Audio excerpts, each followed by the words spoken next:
Hey there, thanks for joining me, and welcome to another edition of What the Haul.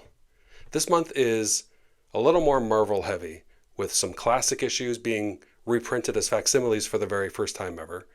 There's also some horror comics to look at, and some collected editions. But there's also something cool that I can only describe as shiny. Stick around, you're not going to want to miss this one. I'm Mark, this is Comic Book Revival.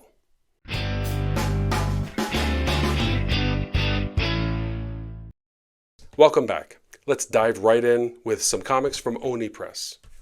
First up, we have Epitaphs from the Abyss, number 7 and number 8. You've seen this title on my channel before. These comics are a sort of rebirth of the EC Comics legacy. Epitaphs continues its 12-issue run with new stories from some of today's best and up-and-coming creators. Overall, I'm enjoying these books, but in all honesty, I'm buying single issues mainly for the killer artwork, pun very much intended, of Lee Bermejo. His art style is incredible and it lends itself really well to that horror vibe. These stories do a pretty good job of capturing the spirit of the original EC Comics as well, but with a more contemporary twist. Anthology stories in general are very effective in horror because they're easy to read, they're short, tight, one-and-done stories that don't drag on or get too complicated. Also from Oni Press, as part of their EC Comics line, is Cruel Kingdom number 2.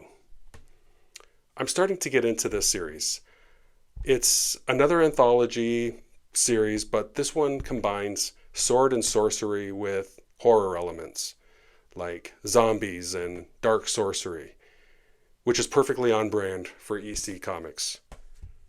Next up, from Marvel, we have Daredevil number 1 Facsimile edition. The original printing of this comic came out in 1964, and believe it or not, this is the first time that this issue has been reprinted in a single issue format like this, complete with original ads, original layouts, everything. It's pretty cool. This issue features the first appearance and origin of Daredevil, Matt Murdock, and we also meet Karen Page and Foggy Nelson for the first time, both of whom are mainstays in the comic series for decades to come. This first issue was written by Stan Lee with art by Bill Everett. Up next, we have another facsimile edition from Marvel. This time, it's Fantastic Four number 2. Originally printed in 1962, this is also the first time this issue has been reprinted in this single issue format. And this issue is noteworthy for being the Fantastic Four's first encounter with the shape-shifting alien race, the Skrulls. This first issue was written by Stan Lee with art by Jack Kirby. I've always loved the cover on this one. It's got such a fun and dynamic energy to it. And fun fact, have you ever noticed a lot of Golden and Silver Age comics use predominantly yellow backgrounds? This wasn't an accident. It was a carefully executed marketing strategy. Publishers knew that yellow would stand out on a crowded newsstand. And psychologists say yellow conveys a sense of energy and excitement, drawing in young readers. The more you know. And speaking of yellow, that leads us in nicely to a new facsimile printing of Amazing Spider-Man 129. This is the most recent of many reprintings of this issue, but this is the first foil variant printing. The original Amazing Spider-Man 129 was published in 1974. If you've been watching my channel regularly, you know how much I love this issue and this cover. I started collecting its variants and homages kind of by accident. I picked up a couple once on a whim, and I just started seeing it popping up everywhere, so I kept buying them. Now I have almost a whole wall full of them. Moving on to collected editions now. Let's start with DC Finest, Harley Quinn. Okay, let's talk about Harley Quinn. She's got an interesting history because her character was not introduced in a comic originally, but rather a TV series, Batman the Animated Series. Her comic book debut came in a comic adaptation of the series in issue 12 of Batman Adventures. I'll be honest, I've always struggled to take Harley Quinn seriously as a character, but she has started to grow on me recently. I love what Margot Robbie has done with the character on screen, and I also love the HBO Max Harley Quinn animated series, which is a blast. If you haven't seen it, you got to get on that. So I grabbed this collected edition to school myself a little bit on some of Harley's earliest and most formative appearances. And what's cool is this volume also includes Mad Love, which is an Eisner Award-winning comic detailing her character's origin as Dr. Harleen Quinzel as she descends into the madness of Harley Quinn. And this comic also examines her obsessive love for the Joker. For me, having that one shot included here made this worth buying all on its own. I'm curious to read this and see if she's as complex and nuanced as I've seen her depicted in other mediums. I feel like she walks that line of being both a villain and something of an anti-hero. So this is going in my DC Finest collection, and I'll be diving into these very soon. I'll be sure to post updates as I work my way through these books, so keep an eye on my Instagram and, of course, right here. Let me know in the comments below if you have any favorite Harley Quinn storylines that you think I should check out. Next up, we have Amazing Spider-Man Omnibus Volume 6.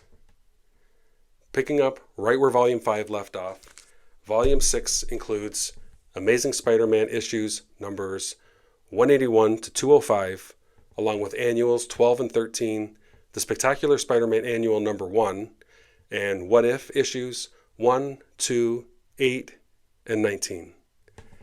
This era includes the work of Marv Wolfman, Ross Andru, and Keith Pollard. One of the more notable events of this era is the first appearance of Black Cat in issue 194. She kind of storms into Peter's life and shakes up his status quo in a pretty significant way. Theirs becomes one of the more complex relationships in all of Marvel Comics. Okay, we got one more big one from Marvel. It's the Secret Wars Omnibus. Now, if you're a person of a certain age, like me, you're probably thinking, this is my Secret Wars. But dude, no. This is a year-long toy commercial. Secret Wars. This is what's up. Secret Wars 2015, Jonathan Hickman. Before you say, nope, hashtag not my Secret Wars, just give this story a shot. After all, Marvel Studios is apparently drawing pretty heavy inspiration from this series for their upcoming film adaptation. I personally hope they dip into both, just to give us old people a little hit of nostalgia. So what is this Secret Wars anyways? It's not a reboot, although the two events do share pretty similar storylines. Both stories use the basic concept of heroes and villains on a battle world planet with cosmic forces at play. The 1984 event was created primarily as a tie-in to a toy line, and the plot was pretty basic. It was survive and escape. The 2015 event by Jonathan Hickman explores more complex themes. It was also less of a standalone event and more of a culmination of Hickman's long-running storylines in Avengers and New Avengers. It also featured the collapse of the Marvel multiverse, with only fragments surviving in a patchwork battle world ruled by Doctor Doom. This had massive consequences for the Marvel Universe, temporarily ending it before restoring it with some changes. So needless to say, this Secret Wars was much more ambitious in scope than the 1984 event. This omnibus collects Avengers 35 to 44, New Avengers 24 to 33, Secret Wars 1 to 9, and material from Free Comic Book Day Secret Wars 0. Check it out if you want a taste of what we might see in theaters when Secret Wars hits the big screen.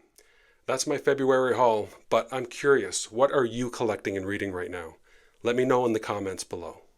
And if you want to see even more of me, hit me up on Instagram. You can find me there at Old Man Young. That's Old Man Young, all one word with a 0, not an O. Please take a moment to like, share, and follow. If you like this kind of content, your engagement matters. It lets the algorithm know that there's something good going on here, and it'll get pushed out to more awesome viewers like you. And as always, if you want to stay up to date whenever I drop new content, you gotta Hulk smash that notification bell. It'll shorten your winter for you. Until next time, stay safe and read some comics. Bye.